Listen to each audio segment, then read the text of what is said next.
itisna. Itisna adalah akad jual beli antara pembeli dan produsen yang juga bertindak sebagai penjual. Berdasarkan akad tersebut, pembeli menugasi produsen untuk menyediakan al-masnu atau barang pesanan sesuai spesifikasi yang disyaratkan pembeli dan menjualnya dengan harga yang disepakati. Cara pembayaran dapat berupa pembayaran di muka, cicilan, atau tangguhan sampai jangka waktu tertentu. Pengertian itisna paralel. Itisna paralel adalah suatu bentuk akad itisna antara pemesan atau pembeli atau mustasni dengan penjual atau pembuat atau sani, kemudian untuk memenuhi kewajibannya kepada muntasni, penjual memerlukan pihak lain sebagai sani. Rukun transaksi istisna dan itisna paralel.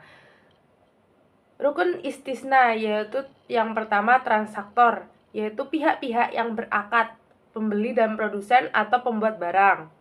Yang kedua yaitu objek itisna, yaitu barang pesanan yang harus jelas spesifikasinya.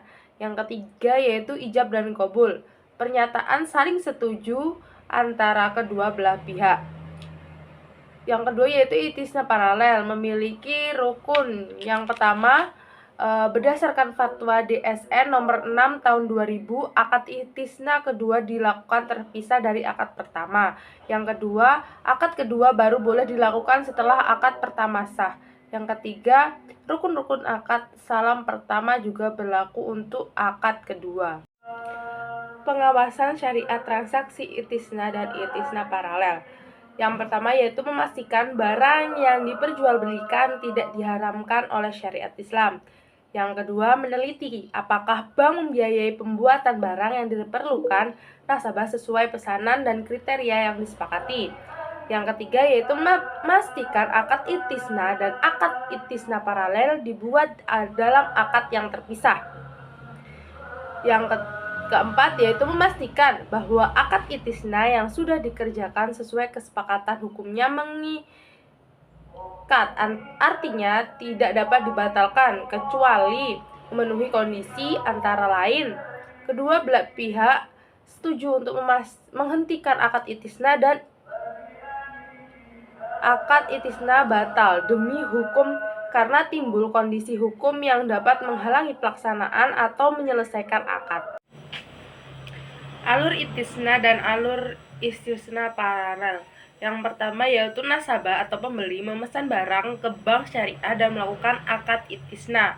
Yang kedua, bank syariah menerima pesanan dan bertanggung jawab menyediakan barang tersebut. Selanjutnya, setelah menerima pesanan dari nasabah, bank membuat akad itisna baru dengan pemasok. Yang ketiga, bank memesan barang ke pemasok melalui akad itisna kedua. Yang selanjutnya, pemasok membuat barang sesuai pesanan. Dan yang kelima, bank melakukan pembayaran kepada pemasok. Dan ke-6 sampai ke-8, pemasok mengirim barang dan dokumen ke bank. Yang terakhir, bank kemudian menyerahkan barang kepada nasabah dan nasabah menyelesaikan pembayaran ke bank. Selanjutnya, pencatatan akuntansi jurnal transaksi sesuai PSAK nomor 104. Yang pertama yaitu uang muka dari nasabah. Nah, nasabah ini memberikan uang muka kepada bank. Jurnalnya kas di debit dan utang etisna di kredit. Artinya, bank menerima kas namun berkewajiban menyediakan barang pesanan. Yang kedua yaitu bank membayar pemasok. Bank mengeluarkan uang untuk memulai proses pembuatan barang. Jurnalnya yaitu piutang etisna di debit dan kas di kredit. Piutang etisna menunjukkan biaya yang akan ditagihkan ke nasabah. Nah, yang ketiga, barang selesai dan diserahkan kepada nasabah. Ketika barang sudah jadi dan diserahkan, jurnalnya piutang etisna di debit dan pendapatan itisna di kredit. Artinya, bank mengakui pendapatan dari transaksi tersebut. Nah, yang keempat, nasabah melunasi pembayaran. Saat nasabah membayar sisa harga barang, jurnalnya kas di debit dan piutang itisna di kredit. Yang terakhir yaitu bank melunasi pembayaran ke pemasok. Jika masih ada kewajiban bank ke pemasok, jurnalnya utang etisna di debit dan kas di kredit. Selanjutnya, penjurnalan transaksi itisna. Yang pertama, transaksi biaya perakad atau bank sebagai penjual.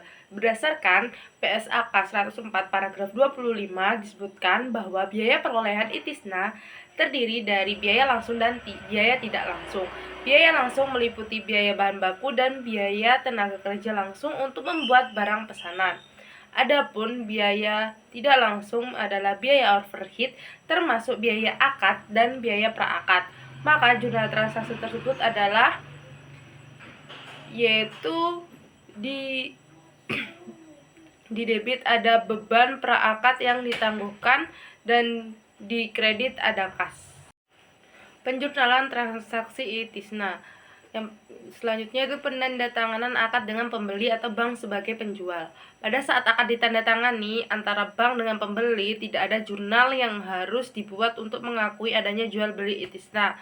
Akan tetapi adanya kesepakatan jual beli itisna ini menyebabkan pengeluaran praakad diakui sebagai biaya itisna. Berdasarkan PSAK 104 paragraf 26 dinyatakan bahwa biaya praakad diakui sebagai beban tangguhan dan diperhitungkan sebagai biaya itisna jika akad disepakati. Misalkan kasus Dr. Ursila dengan Bank Berkah Syariah di atas, transaksi itisna jadi disepakati pada tanggal 10 Februari, maka jurnal pengakuan beban praakad menjadi biaya itisna adalah biaya itisna di debit dan beban praakad yang ditangguhkan di kredit.